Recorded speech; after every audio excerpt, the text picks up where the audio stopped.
భారీ బడ్జెట్ పెట్టినప్పుడు రిస్క్ కూడా భారీగానే ఉంటుంది.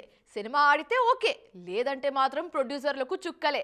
అందుకే ఓవైపు పాన్ ఇండియా సినిమాలు నిర్మిస్తూనే మరోవైపు పెద్ద బ్యానర్స్ అన్ని మీడియం రేంజ్ హీరోలతో సినిమాలు నిర్మిస్తున్నాయి. అలా చేయడం వల్ల రిస్క్ తక్కువ, లాభం ఎక్కువ. టాలీవుడ్ లో ఇదే లాభసాటి వ్యాపారం ఇప్పుడు.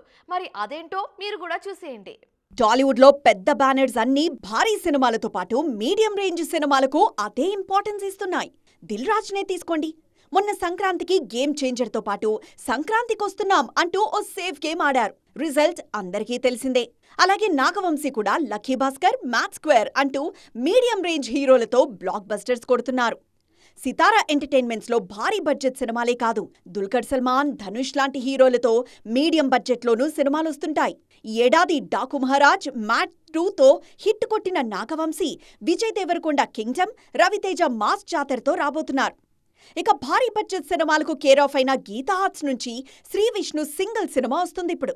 100 కోట్లతో సినిమాలు నిర్మించే మైత్రి మూవీ మేకర్స్ ఈ మధ్య నితిన్తో రాబిన్ హుడ్ నిర్మించారు.